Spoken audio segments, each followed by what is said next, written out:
Welcome, everyone, to another edition of Boss Economics World, where we slice through the bureaucratic babble and get straight to the economic guts of the matter.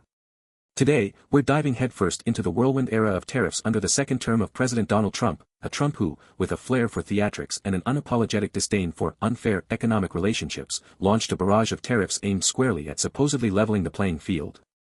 But in doing so, his policies have not only flustered global markets and sowed fresh seeds of recessionary fear, they've set off a chain reaction that exposes the deep structural problems of our economy. Buckle up, ladies and gentlemen, because the story here is as revealing as it is infuriating. At the heart of this saga is a simple claim: the U.S. trade deficit with its partners is evidence of an imbalanced, unfair system. President Trump's response: unleash a barrage of tariffs on major trade partners, such as China, Mexico, Canada, and the European Union, plus sector-specific measures, with a particularly harsh blow aimed at steel and aluminum imports. On the surface, it might look like a bold strategy to boost domestic production.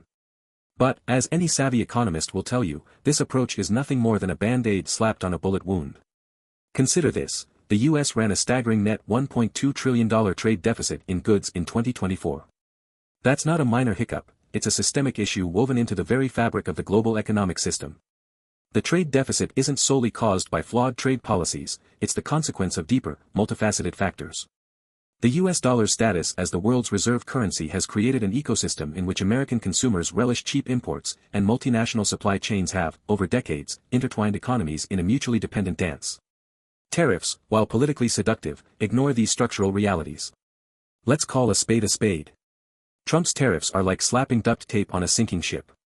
His goal, to boost domestic production, might sound admirable in theory.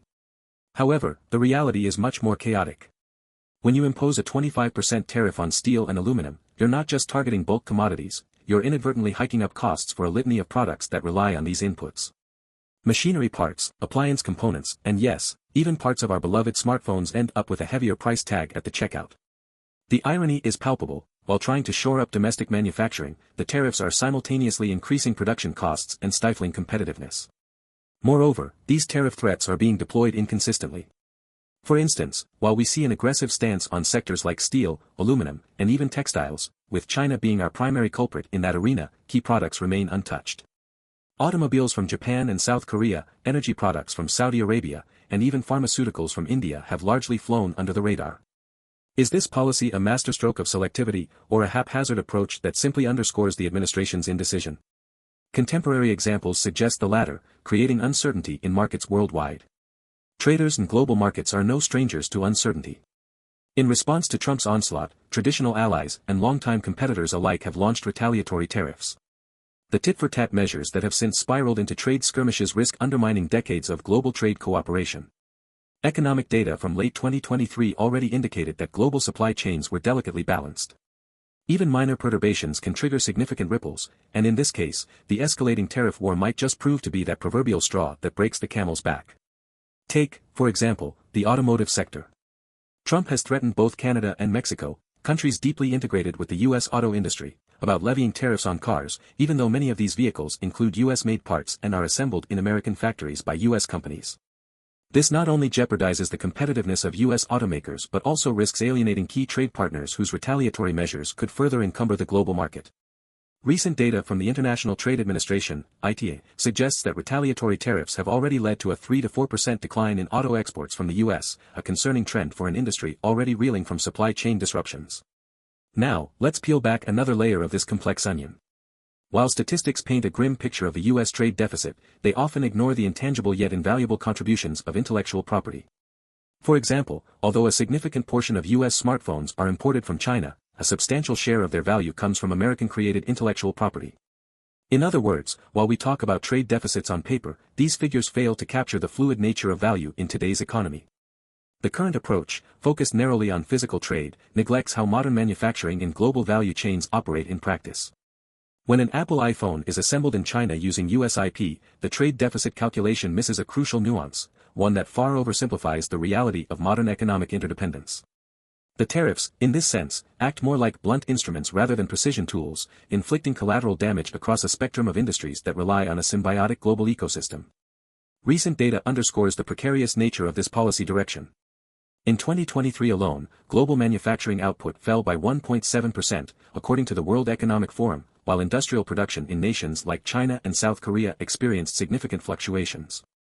The U.S., in its zeal to protect domestic production, has found itself locked in a retaliatory spiral with adverse effects for both consumers and industrial sectors. A report by the Peterson Institute for International Economics reveals that consumers in the U.S. are already feeling the pinch, with a 2 to 3% rise in prices for goods that are directly linked to tariff-impacted inputs. Moreover, the economic uncertainty unleashed by these tariffs has ripple effects on investment. Global investors, always on the hunt for stability, have been forced to recalibrate their risk assessments. The U.S. stock market has experienced bouts of volatility directly tied to trade news, an economic reality that affects not only Wall Street but also the everyday household invested in retirement accounts. History is replete with examples where protectionist measures, implemented in the name of national interest, have led to unintended economic backlash. Consider the Smoot-Hawley Tariff of 1930, often cited as one of the precipitants of the Great Depression. While conditions today are not a carbon copy of the 1930s, the underlying economic principles remain stubbornly similar. When austerity measures and protectionist policies meet interconnected global markets, the results can be disastrously counterproductive. In a comparative light, nations that have embraced free trade policies and global cooperation, like Germany and South Korea, have not only weathered economic storms but, in many cases, emerged stronger. Their success stories underscore the value of integrated supply chains and open markets, where specialization and mutual benefit drive innovation and growth. The U.S., by contrast, is risking isolation and stagnation through policies that provoke hostility rather than cooperation, a strategy that seems more ideological than pragmatic. Beyond economics, there's a political game being played, a spectacle designed for domestic audiences hungry for decisive action. President Trump's tariff blitz is as much about rallying his base as it is about economics. The rhetoric of "America First" has found fertile ground in a country where many feel that globalization has left them behind. But when such rhetoric guides policy, the results are predictable: short-term political gains at the expense of long-term economic stability.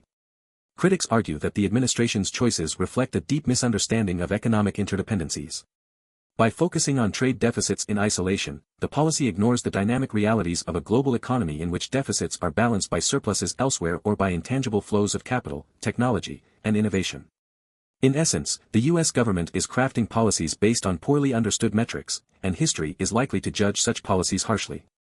Looking ahead, the trajectory is ominous. With tariffs expanding to cover more products, such as copper, with its own set of industrial ramifications, the risk of a broader trade war looms large. The economic repercussions could be severe. Manufacturers might relocate production to avoid tariffs, leading to job losses in the U.S. and further eroding the domestic industrial base.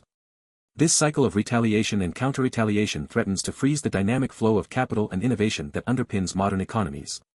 Recent forecasts from the International Monetary Fund, IMF, suggest that protectionist measures, if left unchecked, could depress global economic growth by 0.5 to 1% over the next few years. For an economy as deeply interconnected as ours, such a decline is not simply a number, it represents millions of lost jobs, diminished consumer purchasing power, and a slowdown in technological advancement.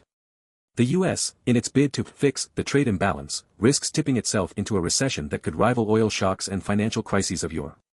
In wrapping up our analysis, the picture emerges starkly: while tariffs may offer a veneer of quick fixes and nationalistic appeal, they are an inadequate solution to the profound structural issues that define modern global trade. The U.S. trade deficit, driven by the entrenched positions of the dollar, consumer behavior, and the evolution of global supply chains, cannot be remedied by punitive tariffs alone. Instead, a more nuanced strategy is imperative, one that recognizes the complexities of international trade and leverages the country's inherent strengths in innovation and technology. For the everyday American and for professionals in the financial sector alike, the current path, paved with tariffs and political theatrics, is deeply worrisome. The data speaks for itself. Mounting trade deficits, rising consumer prices, and volatile markets are the inevitable byproducts of a protectionist policy framework that ignores historical lessons and economic realities. So, what's the takeaway? Economic prosperity is built on cooperation, innovation, and the intelligent management of global interdependence, not on the reactive imposition of tariffs and trade barriers. If policymakers continue down this perilous path, the "America First" slogan may soon translate into an economic isolation that leaves the country weaker and more vulnerable in an increasingly competitive world. Remember, folks, in the complex arena of global economics, there are no silver bullets, only trade-offs, risks, and the need for thoughtful, evidence-based policy decisions. As we move forward, let's hope that leaders learn from the past, recognize the realities of the market, and steer us towards policies that are as sophisticated and adaptable as the global systems we inhabit. Thank you for tuning in to this deep economic dive. Stay skeptical, stay informed, and keep questioning the narratives spun by those in power. This is Boss Economics World, signing off until next time, when we peel back yet another layer of the economic onion and shine a light on the realities behind the rhetoric.